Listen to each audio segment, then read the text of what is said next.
This show is produced by the Hartman Media Company. For more information and links to all our great podcasts, visit hartmanmedia.com. Hey, Jason. So I thought I would share a hybrid management update. I just had 5 back-to-back closings with 5 different investors in the same market. 3 of them are self-managing or hybrid managing, and they all have tenants already. And the 2 that are using property managers do not. You are so right on all of that. And I just wanted to share the progress and how boldly our clients are starting to take management into their own hands. Welcome to the Creating Wealth Show with Jason Hartman. You're about to learn a new slant on investing, some exciting techniques, and fresh new approaches to the world's most historically proven asset class that will enable you to create more wealth and freedom than you ever thought possible. Jason is a genuine self-made multimillionaire who's actually been there and done it. He's a successful investor, lender, developer, and entrepreneur who's owned properties in 11 states, had hundreds of tenants, and been involved in thousands of real estate transactions. This program will help you follow in Jason's footsteps on the road to your financial independence day. You really can do it. And now, here's your host, Jason Hartman, with the complete solution for real estate investors. Welcome, empowered investors. This is episode 2059. And today I would like to talk about the 1% equals 10% rule. Now, I don't need a whole bunch of people writing me and saying, Jason, this is not exact. It's not exact. I'm telling you that at the beginning. It is, though, a rule of thumb. And I think it's a rule of thumb that will really help us think about what we are dealing with when it comes to higher interest rates, or hopefully in the future, lower interest rates, and how it would normally affect pricing.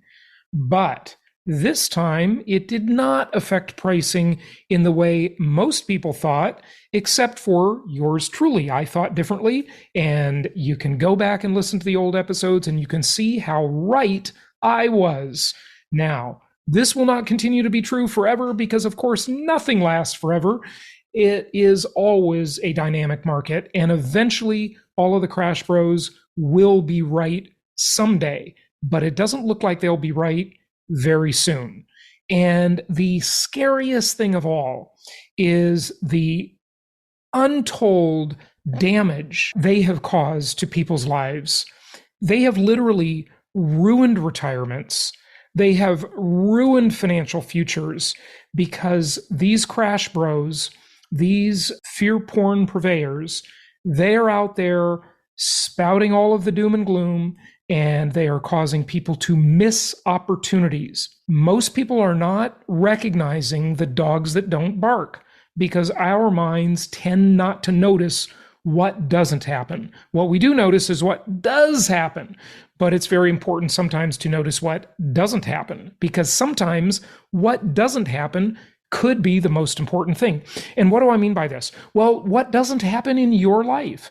If you missed an investment opportunity, if you were believing in 2015 that the market was topped out because it had a little bit of a run there, post-Great Recession, right? Had a bit of a run. And if you were thinking the market is topped out and you were listening to all of the people saying that the market is going to crash, you would have missed out on a boom time right up until COVID, when people made lots and lots of money. And then you would have heard a whole nother set of people at the beginning of the COVID era saying the market is going to crash. This is absolutely the worst time ever to be buying investment properties. And if you'd listened to them, you would have lost, depending on how much money you were having to invest and how many deals you might have done. Maybe you would have lost millions of dollars. If you were a bigger investor, maybe you would have lost tens of millions of dollars. These people are literally setting the course, or ruining the course, I should say, of the lives of tens of millions of people. Maybe billions of people, because our mind all loves to tune into negativity and doom and gloom. And sadly, we listen to these people.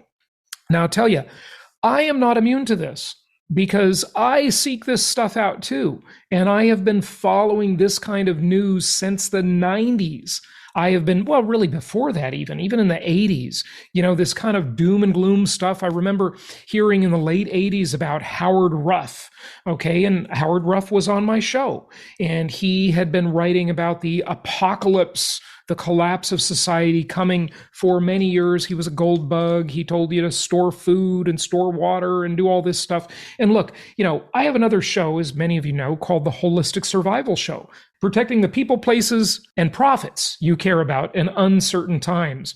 I launched that show right around 2008, and I interviewed a lot of these preppers and survivalists and doom and gloomers and the people writing, the thought leaders in the collapse culture. I'll call it the collapse culture there. I just coined a new phrase, the collapse culture, right? The end of the world culture, the doom and gloom culture.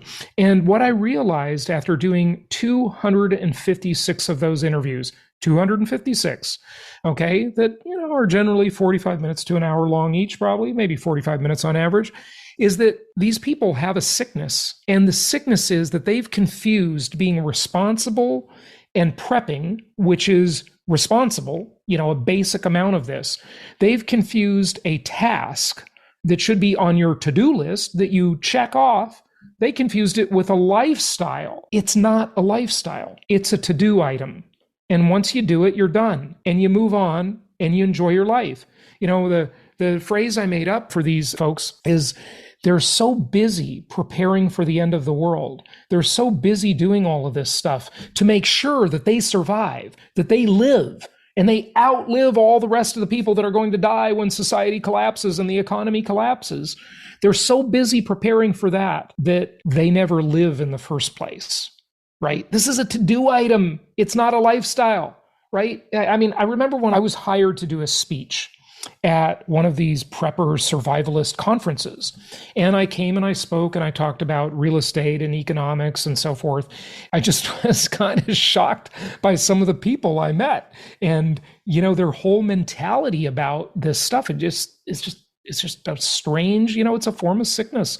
Look, I just got back from the doctor. My birthday's coming up. I always try to get my annual physical around my birthday. I had this whole list of blood work that I wanted from my doctor and all this kind of stuff. I wanted to get this test, that test. Hey, mostly the insurance will pay for it, right? So I want to get every test I can get, right? And just know that I'm okay. And I joked to the doctor about how I was being a hypochondriac, right? Possibly. And this is the thing, this paranoia. And, when you're into the quantified self sort of lifestyle, right? Where you're monitoring how many steps you take every day, how much sleep you get, you're monitoring this, that, and the other thing, all the smart watches have helped us with all of this stuff. You become attuned to this and it's good. It's good to become attuned to that, right? But you can go too far with anything. Look, hypochondria is a sickness. Well, why wouldn't survivalism and prepping and fear porn consumption be a sickness too, right? It is. I'm here to tell you it is, right? Do the responsible thing and be ready, but don't make it a lifestyle. That's my point. So when we talk about the economy and the real estate market, let's take a look at this rule I have, the 1% equals 10% rule. And I want to start by first telling you that our sponsor today is Empowered Investor Pro. And we have our meeting tomorrow night, our monthly Zoom meeting. These are so great. This is the best deal you can get in the real estate education world. So join our Empowered Investor Pro community. Go to empoweredinvestor.com and join that. Okay, so first I want to start with this little short clip where we edited down one of my prior videos and just share this with you as to how to think about the market. Then let's take a deep dive into this. Here we go.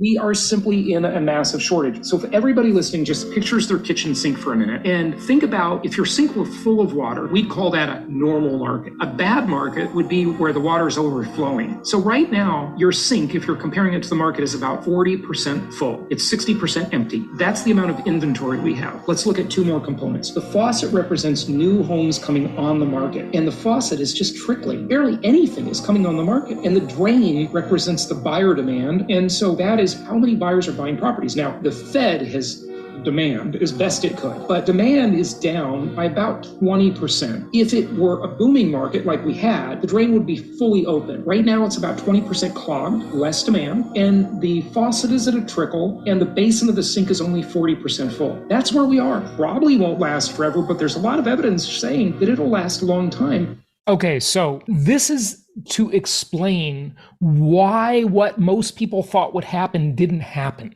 Okay, so I'm leading up to it. Okay, here we go. Our friend Joe Brown, who spoke at our Empowered Investor Live conference in Scottsdale, he made an interesting post on, I don't want to say Twitter, but X, on X. And I thought I would kind of go through his detailed post with you. And of course, he's been on the show before. It's probably about time to get Joe back on the show. And I've been on his show too. But here's what he goes over. He says, countless people have been sitting on the sidelines waiting for the next housing crash, so they don't buy at the top, right? Here's why I don't think this is going to happen. Number one, and these are statistics I shared with him on his show. He probably first heard them from me, and they've now floated around into the mainstream, and we've all heard them. You've heard them before, but he recaps them here, so I'm just going to say them again. 42% of all U.S. homeowners have no mortgage. These people cannot be forced to sell. Okay, so we know that there's a lot of people who own their properties free and clear. Remember, as I always say, the one absolutely required ingredient for a housing crash is millions and millions of distressed homeowners that must sell, that must dump their properties on the market. Okay, then he goes over the composition of the other 58% of the houses that have mortgages, okay? And he did add a little more detail than I usually quote on this. He said that 91% of mortgage holders have an interest rate on their mortgages that is less than 5%. 66% of mortgage holders have an interest rate under 4%. These people will fight like crazy to keep their homes. How many times have I said that, right? And 26% of the mortgage holders have a mortgage rate at or below 3%. Nothing new here. You've heard me say this many times before. And here is a different chart from Fortune that outlines this. You've seen the chart that I've produced with the graph chart. This is a pie chart that just shows you the mortgage composition. And right in here, where we've got our empowered investor superhero, shows you the mortgages of 3.01% to 4%. That's 45% of the mortgage market. Where will the distress come from? That is the question we've got to answer. Okay, these people will not be forced to sell out of their homes unless the economy absolutely falls to pieces, because it would force them to pay much more if they had to rent or buy a new place. Now, I was away last week. I was at 2 conferences. And the first conference, I was speaking on this whole topic, right? Giving my predictions and forecast about the economy and the housing market. And one of the things I showed, and I'm going to share this with you here on the show, but I showed the detail of how even if unemployment spikes up quite dramatically, it's not going to cause a housing crash. And one of the main reasons for this is that people literally could qualify for the mortgage they have with unemployment insurance. I mean, how often has that ever been true in history? Maybe never. I don't know. I'm not sure. Very amazing, right? But the other thing that people tend to not notice, in my presentation, I talked about the time machine. And by the way, some detail on this is going to be in one of our email. Be sure you're subscribing to our email newsletter, okay? Just go to jasonhartman.com, fill out any web form. We'll get you on our mailing list because you don't want to miss our email newsletter. I took a bunch of the slides from this presentation. I dropped them into the email that I'm composing now, and I'll probably send that out within about a week or so, okay? So you definitely want to see this because it's got some good data in it. But one of the things I talked about is the time machine and how people are literally, if they got a mortgage during the COVID era, they literally stepped into a time machine and went back in time by about 10 years. But wait, there's more. And I've talked to you about that before, because what they got is, even though the house price is much, much higher, they've got a mortgage payment equal to what it was 10 years ago. But here's something different I did for this presentation that I gave last week. I adjusted it for the official rate of inflation. And based on that, there had been about 27% inflation officially over that time period. right? The cumulative inflation rate. But that's only based on the official rate, the consumer price index, not based on the unofficial rate of inflation, which is much higher, but we won't even go into that. Let's just use the official numbers. Now, what that means is that monthly mortgage payment from just over 10 years ago has been debased. It's been reduced by the official inflation rate. And that mortgage today is actually not equal to what it was about 10 years ago. It's dramatically cheaper than it was 10 years ago, adjusted for inflation. So all of these people have got extremely cheap mortgages. Now, one of the other interesting things about that is I didn't take the lowest rate mortgages, the 25% of the mortgage market, of the existing mortgage market. I took the median mortgage payment, the one in the middle.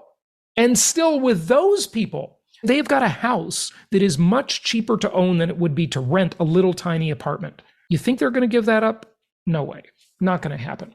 Okay, so going on with Joe's post on X here. Okay. Also, anything that would force these people to sell their homes would force them to rent, which means massive demand for rentals. I've talked to you about that as well. Remember, if you have not heard it, go to jasonhartman.com and use the search engine there and type in 3 dimensions of real estate. And be sure you listen to my presentation explaining the 3 dimensions of real estate, where it's multidimensional asset class, and you've got the rental income versus the potential capital appreciation and all of this stuff. Okay, just go check that out. Okay, which still means huge demand for housing from investors who are renting them out. Okay, number 3 point he makes. Population. For the past 15 years, the rate at which new housing units, including apartments, has increased has been far less than the rate of population growth. Simply, there are more people who need a place to live than there are places to live. Now, I want to tell you something. This analysis is not exactly correct. Here's why. To compare population rate over the same period as home building rates, that is like the typical way that you would look at it, and it's a sort of a layperson approach, and it's fine. But it's actually quite a bit more dramatic than Joe points out, because when you're looking at population, the more important statistic is not population, it's household formation. That's a much more important stat. And how do you know where household formation is going? Well, you need to time lag population growth back by about, normally you'd say about 25 years. But millennials and Gen Zers are a different type of demographic cohort, those two, right? You have to lag back about 31 years for them. The reason is their life stages are about 6 years behind their baby boomer and Gen Xer parents, okay? So you have to lag that back. So what really counts is not the population growth we had during the same period they were building, or, well, when they weren't building homes, right? Coming out of the Great Recession, the last 15 years or so, that has been abysmal. There's been, no home building in the entry-level market virtually at all. The only place really you can find those homes is at jasonhartman.com in the properties section, because as you know, if you shop for a new home that's an entry-level home, they're almost impossible to find. Okay, so go to jasonhartman.com, click on properties. You'll find them there, the good properties that make good sense as rental properties for investment. But you have to lag it back. And what's really important is what happened in the early 90s. All of those people now are in their household formation years, not so much the people that were born over the last 15 years when they weren't building houses, right? That does matter, but it's not nearly as much of a demand creator or as much of an impact on the housing market that has such dramatic shortages as what happened in the early 90s. Okay, so we got that point. Okay, now number 4 point he makes, potential for future interest rates going down. And this is really important. It's a good point. If interest rates go down, there are a ton of people who are on the sidelines right now who've been, quote, waiting for a crash, unquote, that never came. Now they are priced out and can't afford to buy because of rates. So if rates come down, all of these people will become buyers and push up prices again. Good point. Absolutely true. Now, number 5, potential for future rates going up. It is very likely mortgage rates will continue going up. In a normal housing market, this would push prices down. So far, this hasn't happened because of the mismatch between housing units and population. So interest rates have gone up. But that just made housing more expensive. This trend will continue. If rates continue to climb, it will simply price more and more people out of the housing market. If housing prices fall from rates going up, then that just means the cost of buying stays the same. Well, actually, that's much worse than he's pointing out, right? His point is well taken, but it's actually quite a bit more dramatic because he mentioned it in a prior point about the rental market. That will just simply push more people into the rental market, increase rental demand, and push rental prices up. Remember, multidimensional asset class, you make money either way. Okay, so his conclusion, sitting on the sidelines now is dangerous. Many people have done this and are now priced out. If rates go up, it will price more people out of the market. If prices fall from rates going up, and why didn't that happen? Because of the little video I played for you earlier in today's episode, right? About the sink. The sink hasn't let the prices fall. All these people, except yours truly, were predicting this big housing crash that never, ever came. And it's probably not going to come for quite a long time. It will come eventually, but there's just no evidence that it's going to come anytime soon. Okay. If housing prices fall, many more buyers who are on the sidelines waiting and will keep prices from falling further, right? Because if prices fall, people jump into the market. If interest rates fall, they'll jump into the market and they'll buy. If interest rates fall, prices will shoot much higher. There is a small chance that the monthly cost of buying comes down slightly, but there is a much bigger chance that the monthly cost of buying continues to move higher. Getting your foot in the door now means that the worst case scenario, you have a high mortgage payment for a few years until interest rates come down. Staying out waiting for a crash risks being priced out of homeownership permanently. And you know what?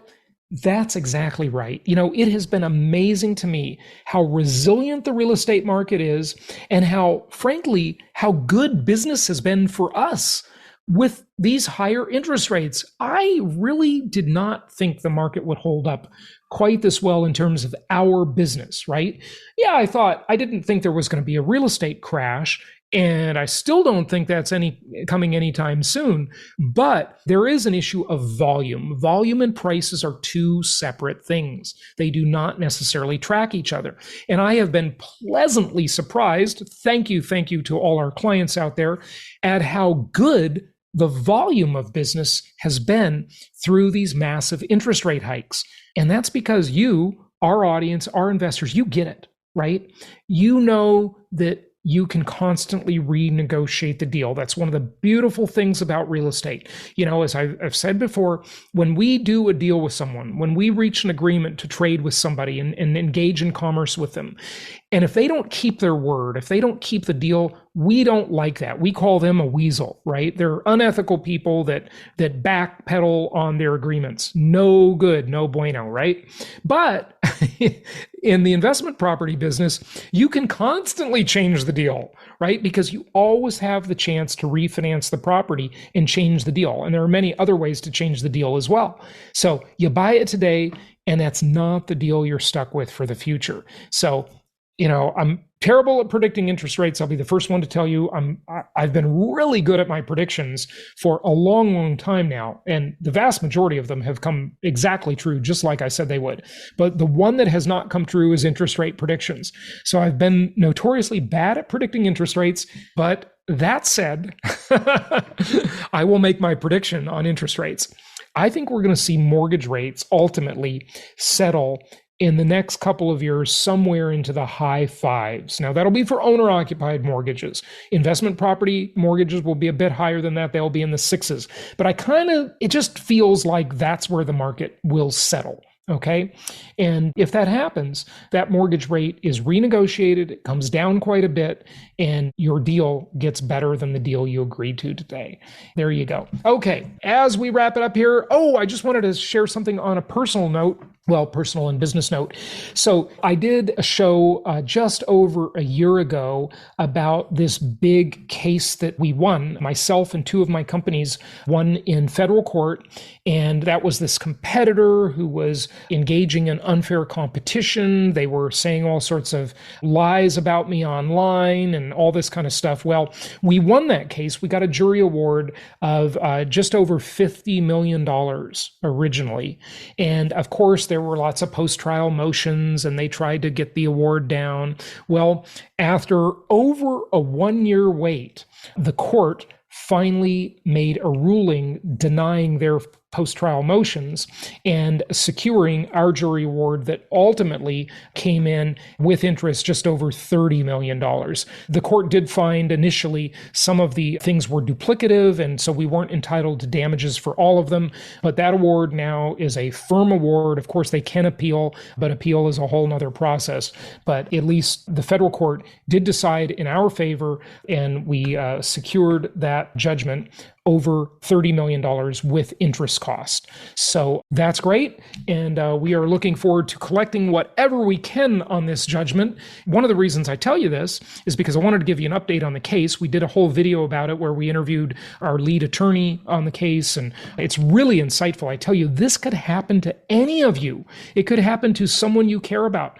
And it's really, really important to know. I call this the crime of our time because anyone can say anything. They don't have to have any proof. They can just make hit and run allegations online, and it can cost you money. It can cost you your reputation. And you know, that's what happened to me. But fortunately, after an 8-day jury trial, the evidence was presented. The jury ruled in our favor, and now the judge ruled in our favor as well. So that was great news. And we're glad that justice was served on this. So just wanted to give you an update on that. But if any of you listening are collection attorneys or have referrals for collection attorneys or anything that might help us with this, please reach out. Go to jasonhartman.com/ask or comment below if you're watching on YouTube. We would really appreciate anything you can help us with there. By the way, on that video, when it was released, look at all the nice comments. I'm so happy for you, Jason. I had no idea you were going through this. Sorry to hear about your struggle over the last 4 years. I mean, it was really tough, folks. You know, this person says it deserves an entire article. Holy cow, what a nightmare. Good guys win. Thank you for fighting back. Not everyone is able to do this, but it's very important. I should also say God bless the state of Florida and the Florida jurors. And congrats, Jason. Jason, I'm so glad to hear that this is over. You do an awesome job at doing research and amazing content. Keep it up. Anyway, thank you for all the kind words. There are many more of them. I can't put them all here, and I don't want to bore you with all of them, but that was great. So, you know, if you're interested in knowing more about this case and preventing this, hopefully, from happening to you or someone you care about, go back and listen to that video or that podcast episode. It's on my YouTube channel or on the podcast. Last thing I just wanted to share with you before we go. Next episode, of course, will be a 10th episode show, but it is this article that I thought was interesting. And it says every generation, in other words, every demographic cohort, we talk about these, the baby boomers, the Gen Xers like me, the millennials, the Gen Zers coming up, right? The article says every generation lost wealth last year except one. An annual assessment of individuals' wealth by Swiss banking giant UBS found that the US got hit harder than any other nation last year. Now, I would actually disagree with that, but I don't know the report, so whatever. The Global Wealth Report says that the total net worth of Americans dropped by nearly $6 trillion in 2022, with 1.8 million Americans losing their status as millionaires, reports Fortune. In fact, every generational group in the U.S. saw their collective net worth decline in 2022, except one, millennials. Okay, here are the millennials, the complainers. All of you millennials, right? All of my millennial friends. You like to complain a lot, but you fared better than everybody else, okay? So the question is, compared to what? The average person born after 1980, but before 1997, saw their net worth rise nearly 7%, compared to the drops of my generation, Gen X, who lost 1.3%, the boomers who lost 1.6%, and the silent generation, or those before 1946, that lost 14.5% of their wealth. Now, you might be thinking, well, that's just so unfair. It's not what you thought. But there's more to the story than meets the eye, right? one of the reasons, of course, here is not because of the system and because of the way we distribute wealth in the country, right? There are issues there as well, and we've talked about many of them. Like you look at the wealth inequality, the Gini coefficient is how they measure that. So look at the Gini index, they call it, and it tells you about, wealth gaps and wealth inequality. But millennials are in their prime earning years. Well, I should say the geriatric millennials, as they are called, right? The older millennials are in their prime earning years. Right? So of course their net worth should be increasing right now versus the silent generation and even the baby boomers, their net worth, they're just mostly investing, retiring, maybe slowing down a little bit in their careers and their businesses. So this is not totally surprising, right? I just want you to know that's an element of this, right? And the article goes on, it says, the millennial secret, real estate. Real estate, essentially, and more specifically, rising home prices compared to the other generations. Millennials have more of their net worth linked to their houses, 37%, instead of, say, the stock market, whose benchmark S&P 500 index fell about 20% last year per CNN. Okay, helping there is that 70% of younger millennials and 46% of older millennials were first-time home buyers last year, according to the National Association of Realtors. Millennials roughly range in age from 27 to 42 years old today, right? One member of this age cohort who just happens to be a financial advisor said that stats further debunk the myth that millennials are broke and or bad with money. There's solid evidence that millennials aren't actually far behind as previous generations, Kevin Mahoney tells The Messenger. Okay, quote, there's been a narrative going on for 10 to 15 years now about millennials not putting sufficient effort into their finances or complaining too much about their finances. And I don't know if reality has ever backed this up. Well, like I've said before, again, that doesn't tell the whole story either. What tells the story is a 6-year lag in age. So to compare a 30-year-old millennial to a 30-year-old baby boomer parent of theirs is inaccurate. You have to compare the 36-year-old millennial to the 30-year-old baby boomer parent. And so the millennials look at their parents and they say, hey, mom and dad, where were you at age 30? I'm 30, right? Where were you? Well, we owned a house, we were doing great, yada, yada. Well, inaccurate comparison because millennials are on the slow life plan. And so are Gen Zers. They're 6 years behind schedule in everything. They're buying houses 6 years later. They're forming families 6 years later. They're getting married later. They're doing everything later. Okay? So you got to have a 6-year adjustment in there for that. Okay, tomorrow night is another monthly Empowered Investor Pro meeting. If you are not a member of our pro group, you are missing out. I just got to tell you, you're totally missing out. This is the cheapest, best education in the real estate world. I couldn't believe it. I was at these 2 conferences last week, and I cannot believe how expensive some of these educational programs are that these various thought leaders are selling. This is super cheap. This is about $80 a month. Right? Join Empowered Investor Pro. Do not miss out on our monthly Zoom meetings. Sometimes we have them more often. Do not miss out on our social network and all of the great assistance you'll get there. Our library, our huge library of content that's available to you. Just so many benefits of being in Empowered Investor Pro. Do not miss out on that and join the group, Empowered Investor Pro. Go to empoweredinvestor.com and sign up for that right away. All right. We will see you on Wednesday for our next episode, and that is a 10th show episode, and we've got a really good one coming up for you. So we'll see you then, and until then, happy investing.